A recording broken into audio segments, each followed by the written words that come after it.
Buenas tardes, mis hermanos. Un pequeño audio para poder ver lo que es el capítulo 4 de Primera de Tesalonicense.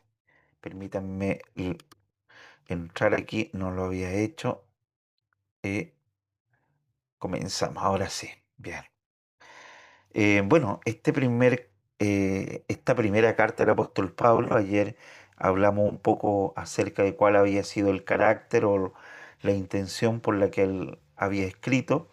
Y en el mismo tono del capítulo 3 y del capítulo 2, continúa Pablo exhortando a los hermanos a llevar una vida que agrade al Señor, que se olviden de todo lo que están escuchando, de la influencia que hay alrededor de ellos, y que recuerden de las instrucciones que Él le había dado en el nombre del Señor Jesucristo. Y bueno, esto es interesante acá porque esta misma palabra instrucción en el griego es un término militar para cuando un comandante da una orden que eh, tiene que ser cumplida, sí o sí. Y esto es lo mismo que el mismo carácter que Dios le da a la palabra de Él cuando nosotros la leemos. Dios nos demanda obediencia de los principios que Él ha establecido en la Biblia. Uno de los mayores problemas que había en el entorno de nuestros hermanos en Tesalónica era toda esta cultura del Imperio Romano, que era una cultura sin ninguna clase de moral. La inmoralidad y sobre todo la inmoralidad sexual era algo que atrapaba la vida de jóvenes y de cristianos ya antiguos. Eh, era algo, eh, Era algo muy complicado y debemos reconocer que sigue siendo algo complicado hasta el día de hoy. Pablo los llama a santificar sus vidas, pues la voluntad de Dios es nuestra santificación.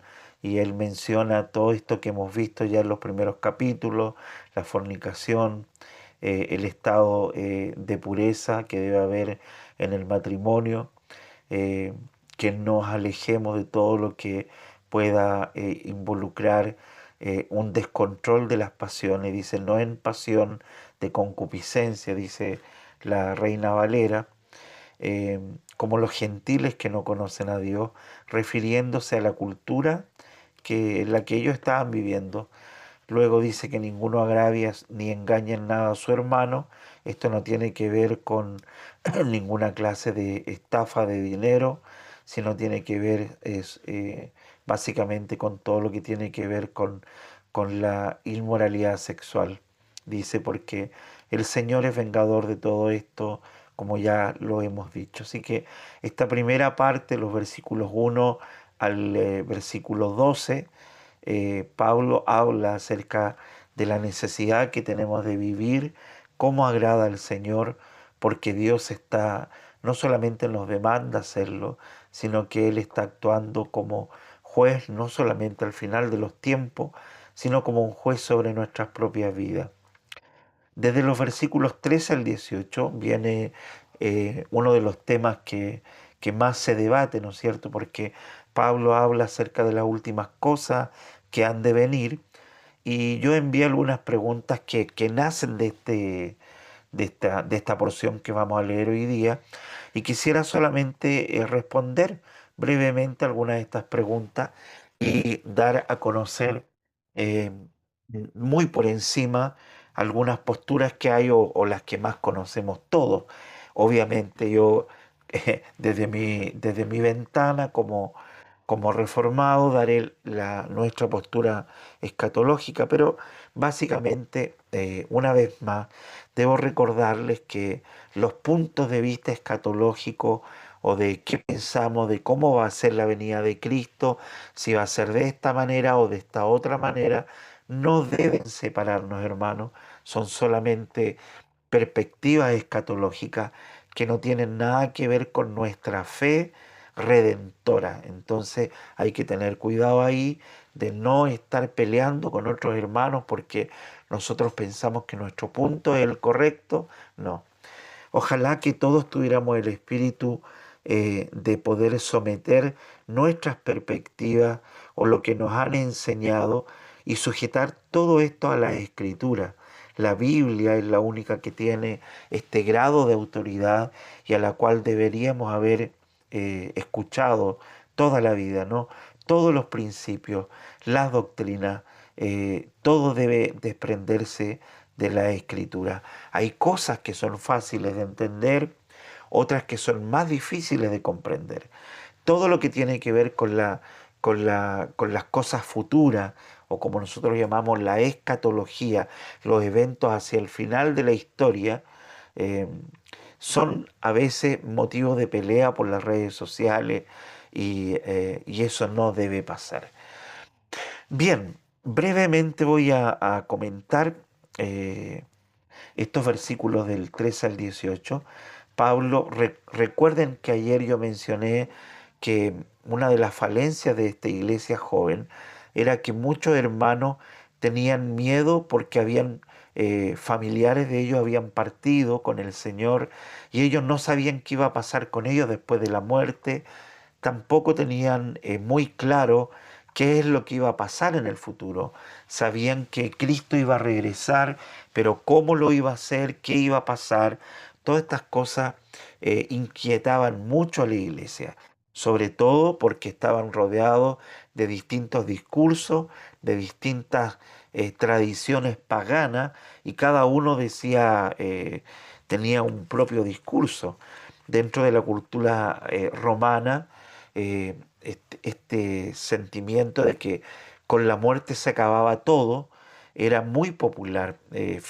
Grandes filósofos, grandes autoridades académicas creían que después de la muerte no había nada más. Entonces, obviamente hay una porción de la iglesia que es inmadura, que no tiene el conocimiento correcto, y también hemos mencionado que esta fue una de las congregaciones, de las pocas congregaciones donde el apóstol Pablo pasó tan poco tiempo, casi un poco más de 3 semanas, a lo mucho estuvo 4 semanas plantando esta iglesia. Entonces obviamente quedaron puntos que podrían haber sido conversados de una mejor manera. En vista de estas inquietudes que Timoteo le lleva a Pablo, que tienen los hermanos estos temores, Pablo escribe en el verso 13 diciendo: tampoco queremos, hermanos, que ignoréis acerca de los que duermen. Ya este término metafórico duermen se refiere a los que han muerto, a los que han partido, ¿ya? Para que no os entristezcáis como los otros que no tienen esperanza. Claro, eh, es verdad que cuando un ser querido muere, lo normal es que estemos tristes. Cuando un ser querido muere, no podemos andar con la cara llena de alegría y llena de gozo, aunque en el corazón, obviamente, por fe sabemos que en nuestros seres queridos que han partido con el Señor, los vamos a volver a ver, que no es una despedida, sino es un hasta pronto. Sin embargo, a pesar de esto, es natural que haya tristeza en el corazón de cualquier creyente, pero esta tristeza no lo puede consumir como aquellos que no tienen ninguna esperanza. Eso es lo que dice Pablo. Está bien, hermano, que entiendo que ustedes estén tristes por sus seres queridos que han partido, pero no pueden verse sobrepasados por la tristeza como aquellos que no tienen ninguna esperanza. Y a continuación Pablo dice: porque si creemos que Jesús murió y resucitó, y esto es importante, él dice: así también traerá Dios con Jesús a los que durmieron con él. Aquí vamos desglosando. Primero, la base que establece Pablo para esta esperanza, de la cual ha hablado en el versículo 13, la base de esta esperanza es la muerte y la resurrección de Cristo. No solo la resurrección, porque si hubiese resurrección sin una muerte correcta, tampoco tendríamos esperanza. La muerte de Cristo ha expiado nuestros pecados, y el sacrificio que Dios el Padre ha validado a través de la resurrección nos ha dado una esperanza. tenemos esperanza porque Cristo venció y porque su obra completa fue declarada como una obra que ha satisfacido la ira de Dios sobre nosotros. Así que Pablo esto es lo que está diciendo, establece la base de esta esperanza, porque si creemos que Jesús murió y resucitó, así también traerá Dios con Jesús, y yo quiero que ponga atención en esta palabra tan importante, con Jesús, a los que durmieron en él. Aquí vamos a, a conversar un poco. Esta frase es muy importante en este texto y por eso es que lo quise colocar acá en la Reina Valera, porque es la versión que la mayoría tiene. Pero Pablo acá está diciendo cosas que a veces han sido pasadas por alto a través de toda la historia. Primero, que cuando Cristo venga, que es lo que estamos esperando, su regreso, cuando Él viene, Él va a traer consigo a todos los que durmieron en Él. La manera en que esto sucederá lo explica acá en el versículo, en el versículo 16, en esta última parte del verso 16, cuando dice que los muertos en Cristo resucitarán primero. Es decir, cuando Pablo dice, así también traerá Dios con Jesús a los que durmieron en él, está diciendo que hay una multitud que lo acompaña, no desde el cielo, sino que todos los creyentes que han muerto en Jesús y que están en el cielo, en estos momentos, gozando de la presencia de Dios, ellos también van a estar presentes cuando Cristo venga, porque ellos van a resucitar en un abrir y cerrar de ojos.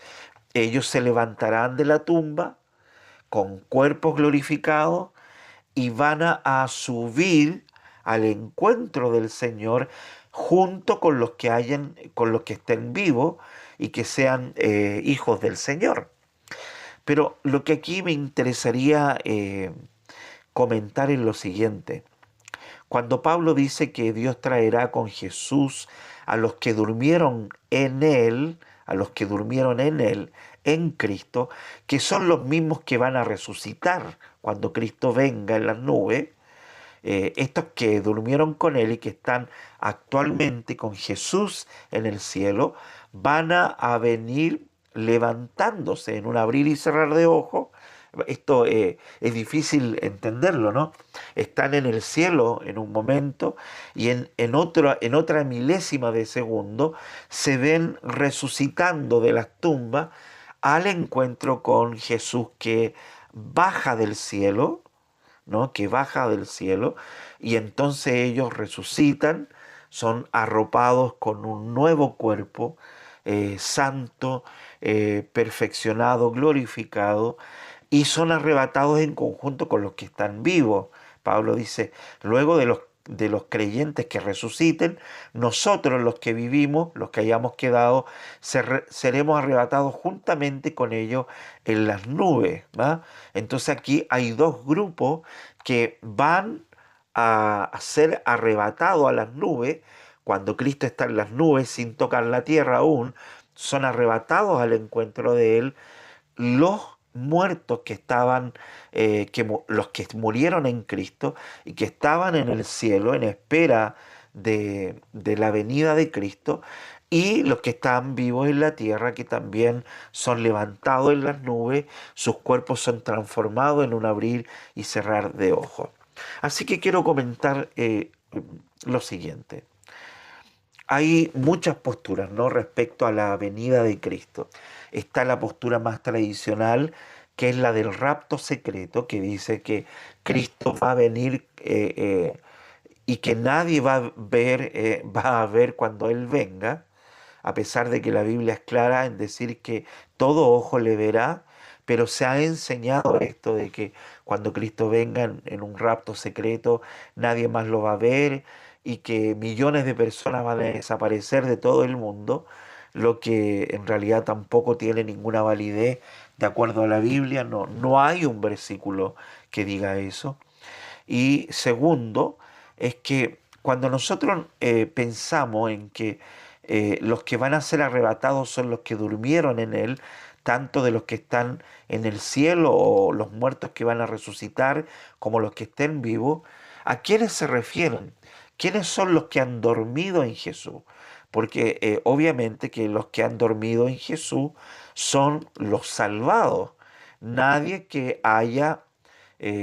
no haya muerto en Jesús será salvo. Ahora bien, eh, hay un grupo de hermanos que son nuestros hermanos amados, que ellos hacen una división entre Israel y la iglesia. Y aquí nos encontramos con el primer problema, porque si los que durmieron en él son solamente todos los que creyeron en Jesús a partir del Nuevo Testamento, entonces los del Antiguo Testamento quedan excluidos. Si los del Antiguo Testamento quedan excluidos, entonces no son salvos. Y si alguien me dijera que son salvos por los sacrificios del Antiguo Testamento, entonces el Nuevo Testamento tampoco nos serviría, porque el Nuevo Testamento una vez más declara de que la ley nunca pudo salvar a nadie. Ningún sacrificio limpió a nadie. Solamente los sacrificios tapaban o cubrían el pecado hasta que el sacrificio perfecto, que era Cristo, viniera, que era el que iba a quitar el pecado. Pero al tener una perspectiva que fracciona las escrituras en un antiguo y en un nuevo pacto, y en un pueblo de Dios llamado Israel y en otro pueblo llamado la iglesia, lo que se hace es dividir la sustancia misma del Evangelio y del plan redentor establecido en la eternidad.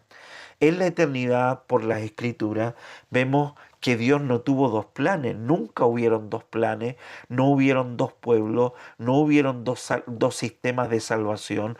Siempre Dios desde la eternidad escogió un solo pueblo para Él, el que nosotros llamamos el verdadero Israel, no el Israel a través del cual vino la ley, que es el Israel físico, político, pero el Israel verdadero, la iglesia de Cristo, el pueblo escogido de Dios, desde antes de la fundación del mundo, siempre ha sido uno, un solo pueblo, un solo plan de salvación, un solo redentor, un solo Señor, una sola fe, un solo bautismo, etcétera. ¿Ah? Así que la única manera en que los creyentes del Antiguo Testamento podrían haber sido salvados de acuerdo al Nuevo Testamento es mediante la justificación por la fe. No hay nadie en el cielo eh, que pueda haber ingresado o que vaya a estar allí y que luego comparta eternamente en comunión con Dios, que no haya sido salvado por la fe, por la justificación mediante la fe en la persona de Cristo. Fuera de Cristo no hay salvación. No existe un evangelio del antiguo y otro del nuevo. Existe solamente uno. Por eso, en la perspectiva reformada, nosotros hablamos que las escrituras para nosotros constituyen una unidad orgánica, es una sustancia, la misma sustancia del Evangelio de Génesis 3:15 es la que atraviesa toda la historia del antiguo hasta llegar al nuevo pacto. Pero a pesar de que cambian las administraciones, los nombres, en los pactos, la sustancia siempre sigue la misma, sigue siendo la misma. Es un solo plan redentor, un solo pueblo a salvar, con un solo Señor, con un solo Redentor. Así que los creyentes del Antiguo Testamento solamente pudieron haber sido salvados mediante la fe en el que iba a venir.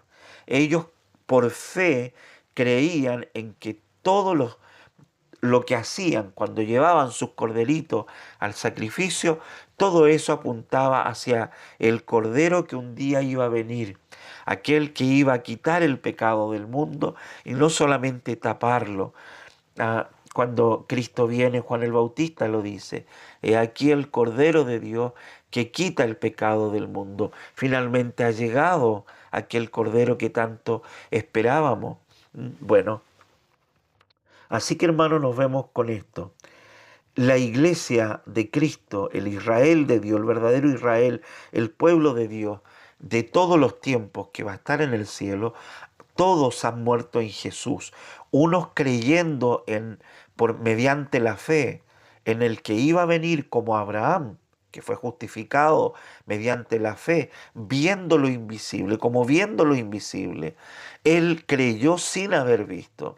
Así que los creyentes del Antiguo Testamento fueron salvados mediante la fe en el que había de venir, y nosotros ahora de este lado de la historia somos salvados de la misma manera, mediante la fe en el que ya vino.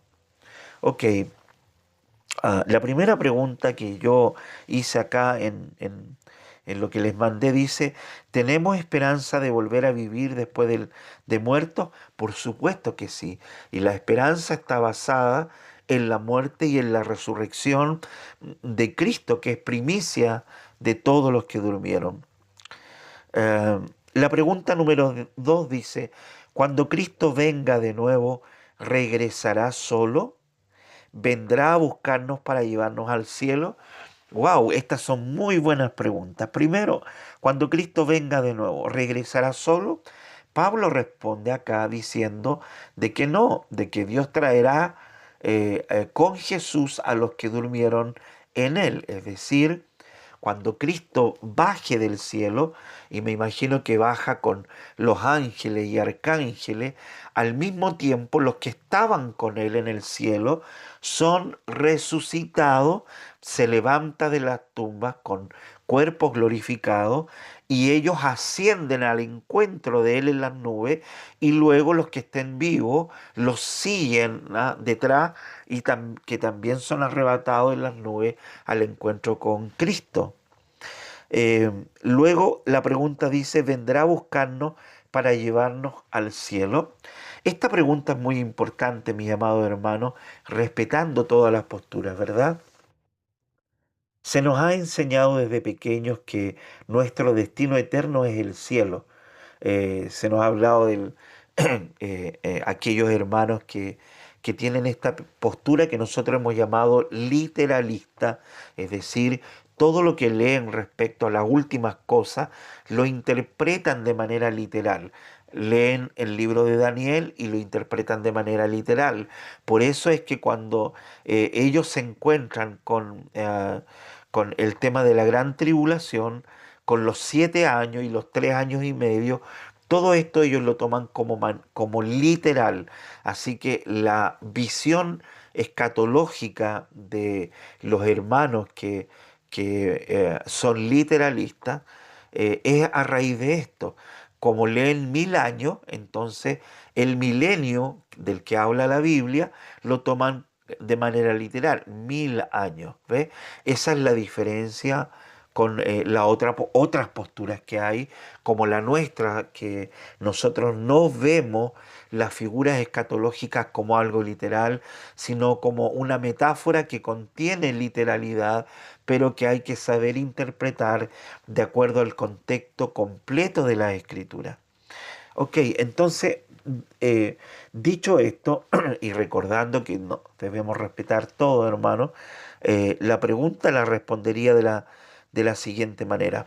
Desde pequeños se nos ha enseñado de que la eternidad la vamos a pasar en el cielo. Esa es nuestra máxima aspiración. Sin embargo, cuando nosotros pensamos siquiera en el carácter de Dios, vemos que esta es una imposibilidad. Primero, porque Dios desde antes de la fundación del mundo creó la tierra como el hogar que Él destinó para el pueblo que Él iba a crear a su imagen y semejanza para poder vivir con ese pueblo. Es verdad que a raíz del pecado, el mal entró, aún la naturaleza, dice el apóstol Pablo en Romano, anhela ser liberada, ve, la naturaleza. Todo lo que hay en el mundo está por el momento cautivo de esta condición de pecado, de la presencia de fuerzas oscuras, de Satanás, de sus demonios, del pecado, de la maldad. eh, etcétera, pero es aún la naturaleza y el mundo entero, con la venida de Cristo ha de ser libertada, y no solamente libertada, sino que todo el mundo, este planeta Tierra, no va a ser destruido, va a ser renovado. Cuando leemos Apocalipsis 21, 22, la figura que se usa, vi un cielo nuevo y una tierra nueva, y las primeras cosas habían pasado. Dios ha de renovar este planeta Tierra porque Él en la eternidad decretó que la Tierra es la morada del pueblo que Él iba a crear. Ahora, si nosotros aceptáramos por un momento que la tierra ya no va a ser la morada del pueblo de Dios con el que Dios quería gozar eternamente y tener comunión, entramos en un problema de dimensiones infinitas, un problema teológico que desarmaría todo lo que involucra a la persona misma de Dios. Y es el hecho de que existe una imposibilidad infinita de que Dios se pueda equivocar. Dios no puede equivocarse, Dios no tiene obstáculos porque Él es Señor soberano sobre todo. Dios no tiene segundas alternativas porque eso nos plantearía la idea de un Dios que en algún punto tiene falla y que necesita cambiar, por lo tanto. Así que este es el tema, mi hermano. Si Dios decretó y Dios estipuló y creó el mundo para que fuera el lugar donde Él iba a habitar con este pueblo especial, creado a su imagen, Él nunca ha cambiado porque Dios no muda, Dios no cambia, Él es inmutable.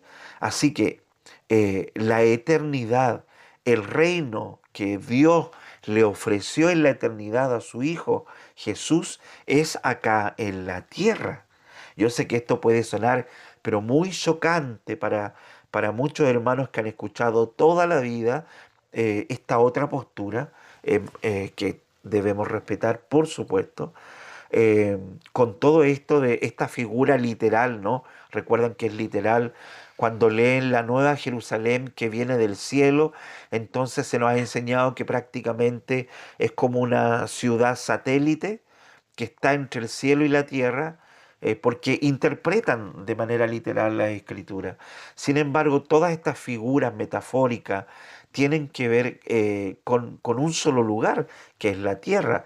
La Nueva Jerusalén es el planeta Tierra renovado, restaurado, perfeccionado, libre del pecado, libre de maldad, con un pueblo que ha sido redimido, glorificado, santificado, y cuyo único Rey y Señor eterno va a ser nuestro amado Salvador. Así que esta pregunta, desde nuestra postura, mi hermano, yo la respondo de esta manera. ¿Vendrá a buscarnos para llevarnos al cielo? Y la respuesta es no.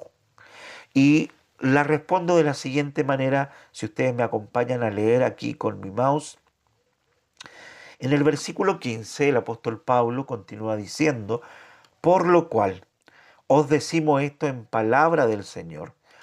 Esto, esto Pablo lo recibió directamente de Cristo, que nosotros que vivimos, y esto también hay que explicarlo porque, eh, como hablaba con mi esposa en la mañana, Pablo cuando escribe sus cartas, escribe con la esperanza que para él era real de que Cristo podía venir en cualquier momento.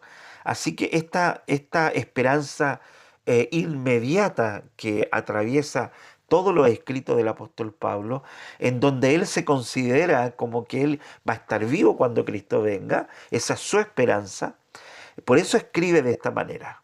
No es que él haya estado diciendo que o haya establecido una fecha en la que Cristo iba a venir, pero Pablo mantiene esta esperanza, que nosotros que vivimos, que habremos quedado, mire, que habremos quedado hasta la venida del Señor. Esto también es interesante.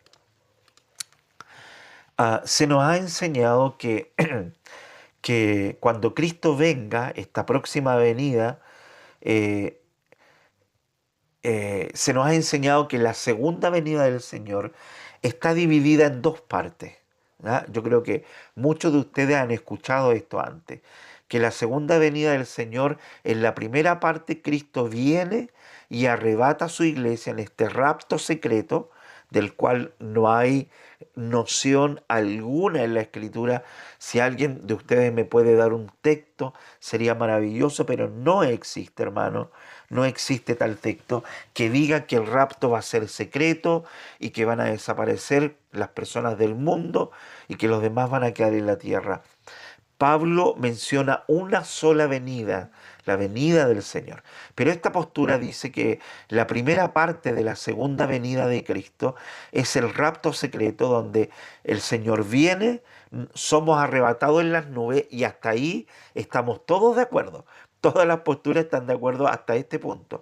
Pero luego la postura esta dice que una vez que somos arrebatados en las nubes con el Señor, nos vamos al cielo con Él y acá en la tierra comienza la gran tribulación.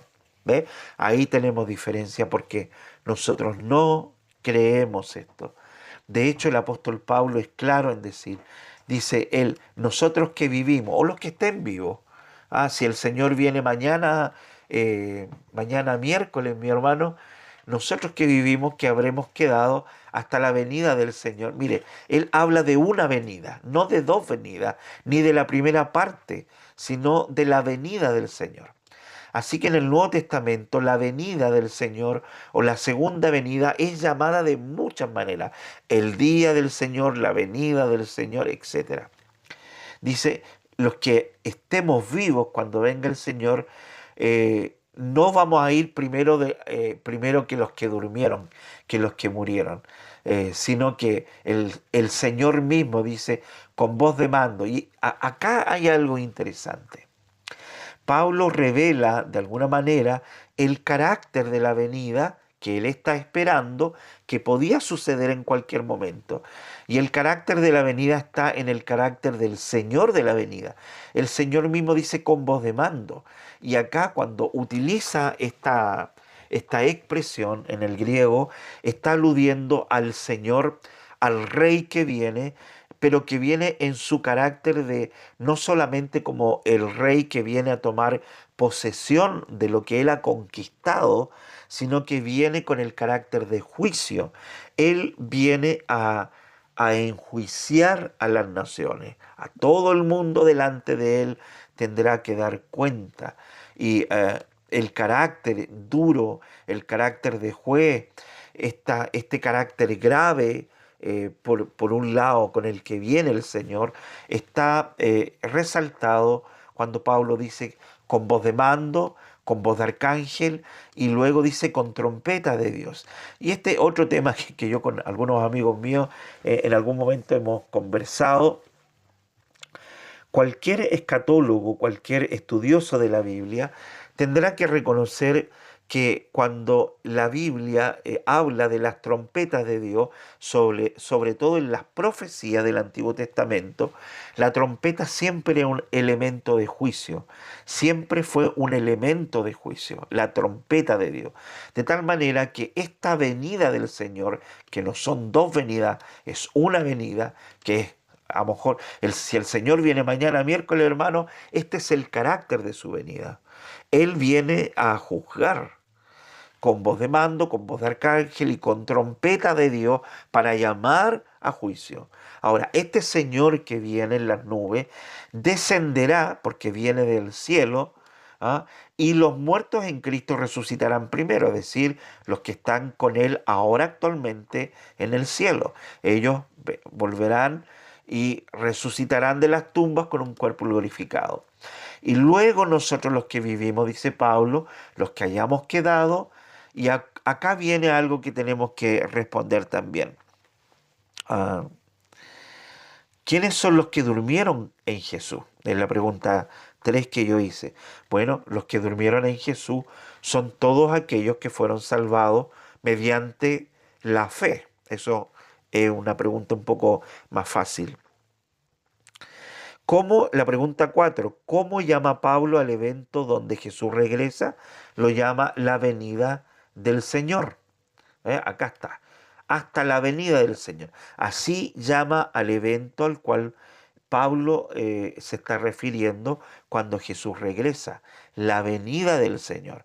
Y en otros escritos de él lo llama de otras maneras, el día del Señor, etcétera. La pregunta 5 que le acabo de responder, ¿cuál es el carácter de esta venida mencionada? El carácter es doble. Primero, él viene a habitar, a reencontrarse con su pueblo redimido de todos los tiempos, de todas las naciones, muertos y vivos que salen al encuentro, a las nubes con él, para reinar con ellos eternamente.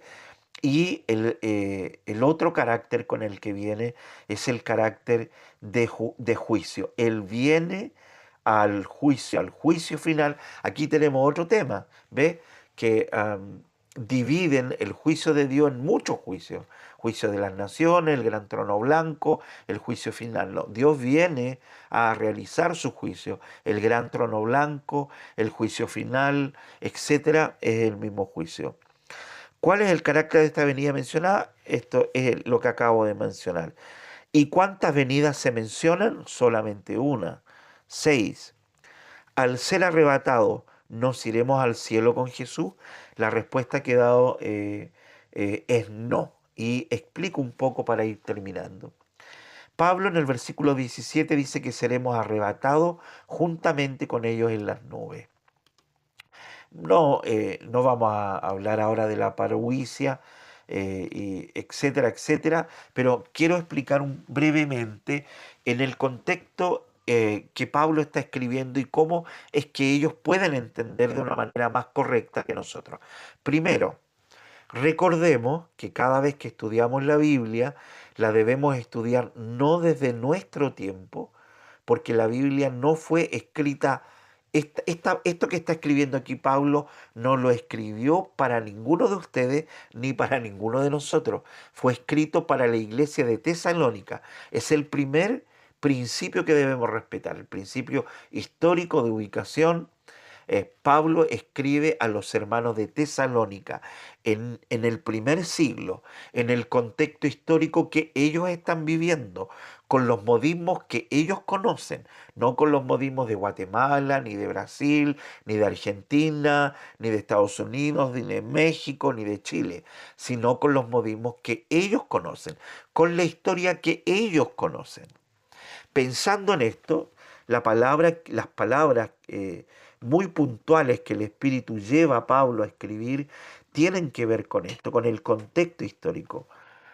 En el primer siglo, y siempre fue así, cada vez que un rey iba a conquistar o iba a la guerra y sus aliados, sus soldados, sus comandos, su ejército rodeaban una ciudad para conquistarla, si esta ciudad era conquistada, entonces habían dos alternativas: que la ciudad fuera totalmente destruida y todos muertos, o que esta ciudad se rindiera al ejército voluntariamente y entrara en una suerte de pacto donde ellos se comprometían a ser súbditos del rey que había conquistado la ciudad. De esta manera salvaban sus vidas y salvaban de que la ciudad fuera destruida, y reconocían ahora que esta ciudad le pertenecía a un nuevo rey. Cuando esto sucedía, el comandante de un ejército, por poner un ejemplo, le avisaba al rey que vivía en otra parte, obviamente, que la ciudad había sido conquistada y que ya él podía llegar a la ciudad para presentarse y tomar posesión de esa ciudad.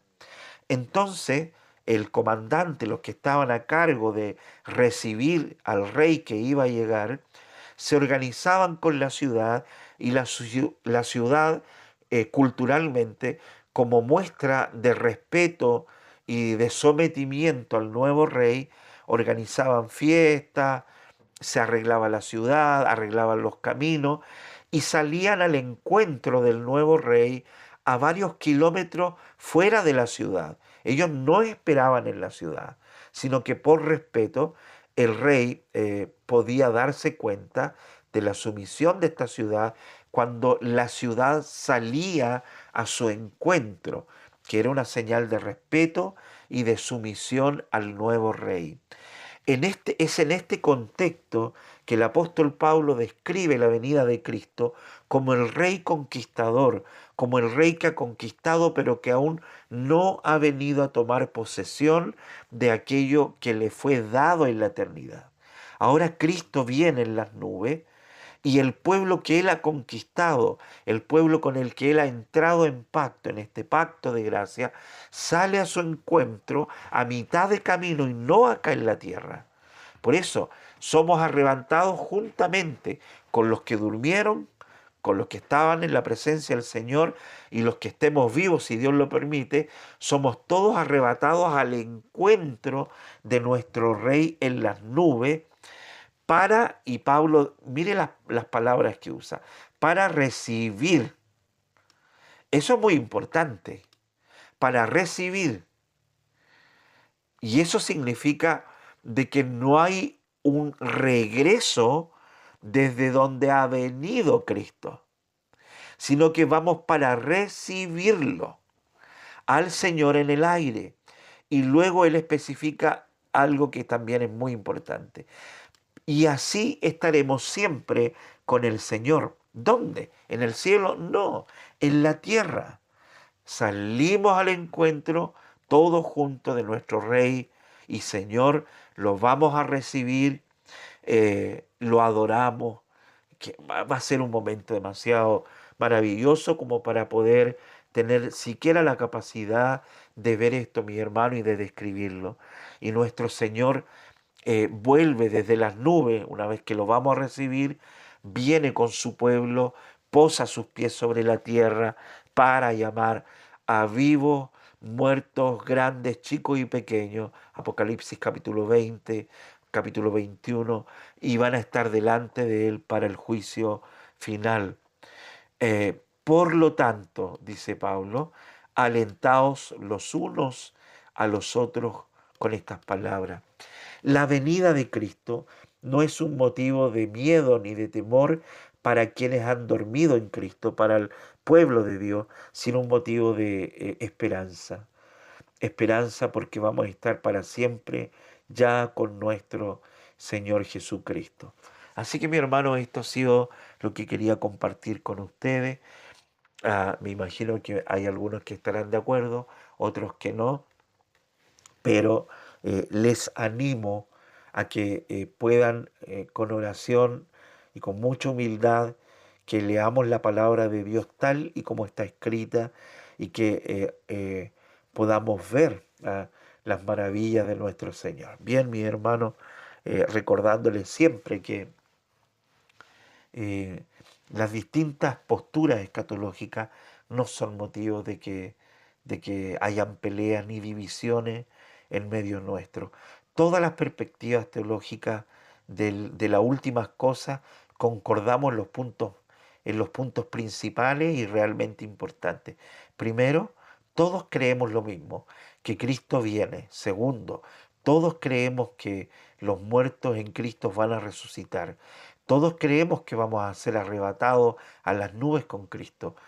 Cuarto, todos creemos que vamos a estar por toda la eternidad gozando con nuestro amado Señor y todos creemos que va a haber un juicio. Las maneras, los modos, los tiempos, los cuándo, los cómo, quizás nos dividen, pero no son lo más importante, ¿ya?